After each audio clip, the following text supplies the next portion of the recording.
दोस्तों, देश के सबसे बड़े विद्वान, पढ़े लिखे संविधान निर्माता, परम पूज्य बोधिसत्व भी डॉक्टर भीमराव अंबेडकर की मूर्ति संविधान के अनुसार, सुप्रीम कोर्ट के अनुसार, हाई कोर्ट के अनुसार भी ग्वालियर हाई कोर्ट में नहीं लगने पा रही है।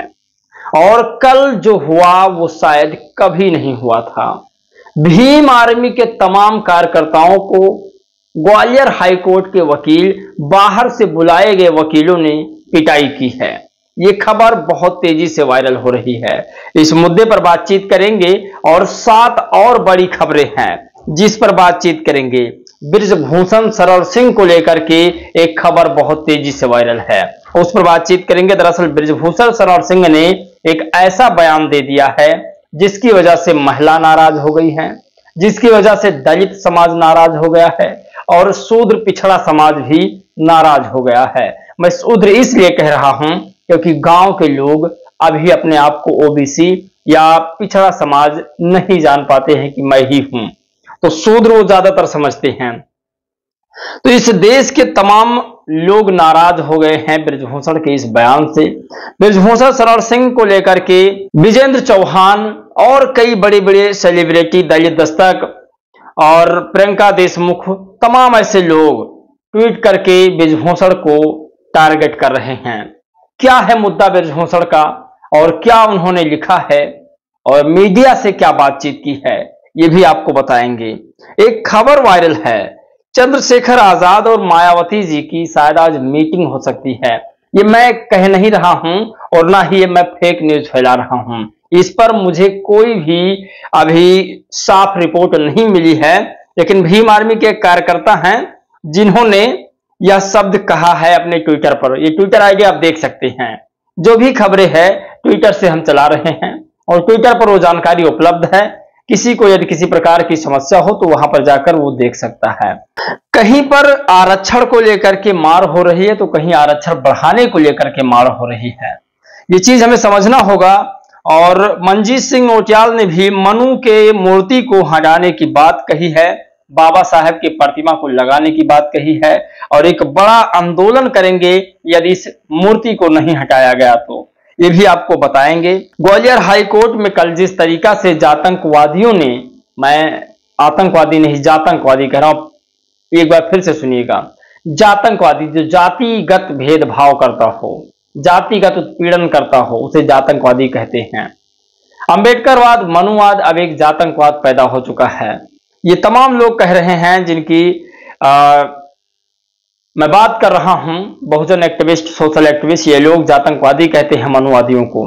ये भी आपको बताएंगे। बृजभूषण शरण सिंह ने जो बयान दिया है, यदि कोई मुस्लिम समाज या ब्राह्मण समाज बयान दे देता या कोई दलित समाज बयान दे देता तो अब तक उसे पाकिस्तान का सरगना कह दिया जाता, आतंकवादी कह दिया जाता।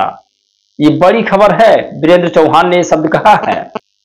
आपको बता दें कि आईएएस हो चाहे आईपीएस हो, इन तमाम कोर्सों को वो पूरा कराते हैं, पढ़वाते हैं, तमाम स्टूडेंट्स हैं इनके। तो वीरेंद्र चौहान ने बृजभूषण शरण सिंह पर क्या कहा, लेकिन बृजभूषण ने क्या कहा है पहले वो आपको हम बताते हैं। बृजभूषण ने कहा कि जातीय जनगणना होने पर बम फूटेगा और सारे सवर्ण देश से बाहर हो जाएंगे। हमारे लिए अलग देश बनेगा, हम आसमान में चले जाएंगे। बृजभूषण शरण सिंह, आप कल्पना नहीं कर सकते, जातीय जनगणना होने पर बम फूटेगा। अगर इतना शब्द कोई अब्दुल कह देता कि बम फूटेगा, तो इस समय इंडिया वर्सेस पाकिस्तान का खिच्चुम पिच्चुम हो रहा है, लड़ाई हो रही है और ऐसे शब्द आते ही उस बेचारे अब्दुल को गिरफ्तार कर लिया जाता। लेकिन बृजभूषण की बात है, बड़े नेता हैं, कई बार सांसद रह चुके हैं, मुख्यमंत्री पद के दावेदार थे, ऐसा कोई नकार नहीं सकता है। और बृजभूषण की लोकप्रियता यह है कि कैसरगंज में कभी उन्होंने चुनाव लड़ा और हारे नहीं हैं और उनके बेटे इसमें सांसद हैं उसी सीट से। तो ये सबसे बड़ी खबर है बृजभूषण की, ये लोकप्रियता भी उनके क्षेत्र में है, लोग उन्हें पसंद कर रहे हैं, चाहे डर से और चाहे लब से। मैं बिल्कुल स्पष्ट बात कर रहा हूं। बृजभूषण शरण सिंह बहुतों के लिए अच्छे हैं, बहुतों के लिए खराब हैं। बृजभूषण के इस बयान से मुझे लगता है कि दलित पिछड़ों के लिए तो बिल्कुल वो सही नहीं है। जहां ईडब्ल्यूएस का विरोध कोई नहीं करता, ईडब्ल्यूएस का जो आरक्षण है वो एक शेड्यूल्ड ट्राइब के आरक्षण से भी कम है। यानी कि अगर किसी शेड्यूल्ड ट्राइब जाति को या फिर एससी जाति को 60 अंक आते हैं और अगर ओबीसी को 70 अंक आते हैं, तो वहीं ब्राह्मण ठाकुर बनिया यानी ईडब्ल्यूएस वालों को अगर 40 भी आ जाए तब भी उसका सिलेक्शन हो जा रहा है। तो ये ईडब्ल्यूएस पर कोई नहीं बोलता है। बृजभूषण शरण सिंह ने कहा कि जातीय जनगणना नहीं होगी, अगर होगी तो बवाल होगा। सोचिए, पहले ये कह रहे हैं। और इस पर वीरेंद्र चौहान ने कहा कि अलगावाद और आतंकवाद का यह टेक्स्ट बुक केस है।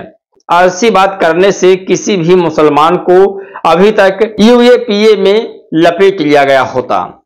तो ये बिल्कुल सच बात है, अब तक उनकी गिरफ्तारी हो जाती। दलित दस्तक ने भी इस पर लिखा, क्योंकि कई पार्ट में उन्होंने अपने बयान को दिया है। बृजभूषण यहां कहते हैं, महिला उत्पीड़न, यौन उत्पीड़न और SC ST एक्ट खत्म होना चाहिए, पूरे देश परेशान है इससे।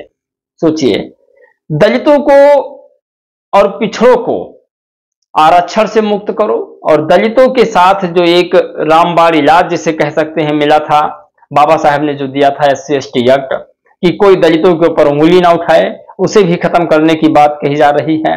अरे, देश में संविधान लागू हुए 75 साल हुआ, उससे पहले तो SC ST एक्ट नहीं था।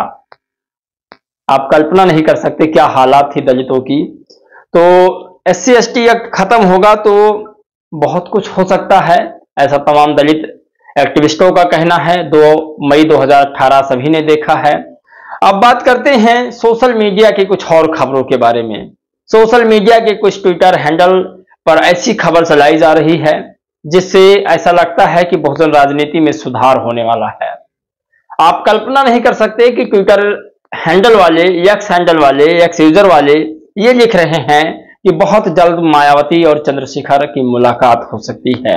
आज 18 तारीख है, वैसे भी बीएसपी में एक बड़ा बदलाव होने वाला था जो शायद अभी मीटिंग चल रही होगी। दरअसल मायावती जी लखनऊ में इस समय नहीं रहती हैं। राजनीति में कई बार हार का सामना करने के बाद वो दिल्ली में एक नई रणनीति तैयार कर रही हैं।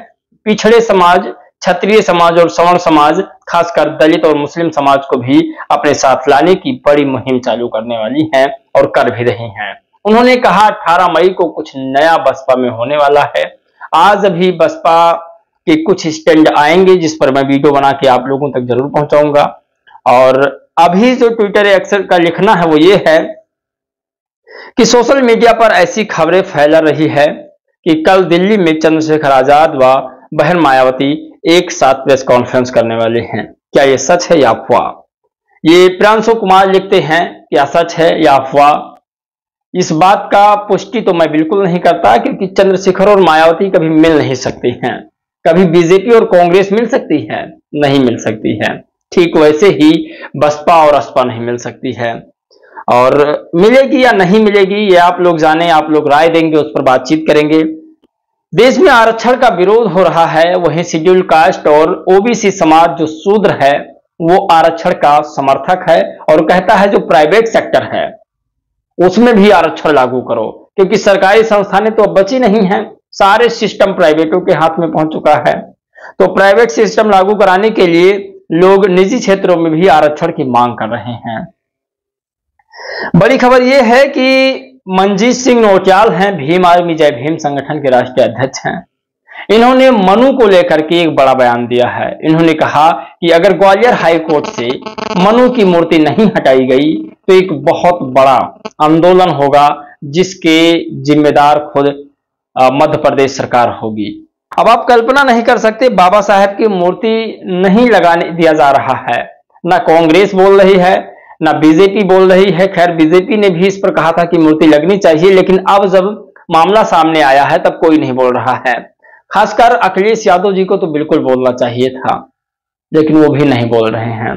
खैर, इस पर भीम आर्मी ने स्टैंड लिया है। बसपा के जो ग्वालियर यूनिट है उन्होंने भी इस पर एक्शन लिया था, लेकिन जो सामने पूरा सबूत निकल कर आया है वो ये है कि वकीलों ने मिलकर भीम आर्मी के लोगों की पिटाई की है। अब भीम आर्मी के लोगों की पिटाई हुई है, इससे पूरे देश के दलित युवा नाराज हो गए हैं। आप लोग जरूर बताइएगा कि क्या ब्रजभूषण के बयान सही हैं या गलत, और बाबा साहेब की मूर्ति ग्वालियर हाईकोर्ट में लगनी चाहिए या नहीं। ये तीसरा एपिसोड है आज का। दरअसल आपको बता दें, बहुत सारे लोगों का कहना है कि मूर्ति हर जगह लगाना सही नहीं है।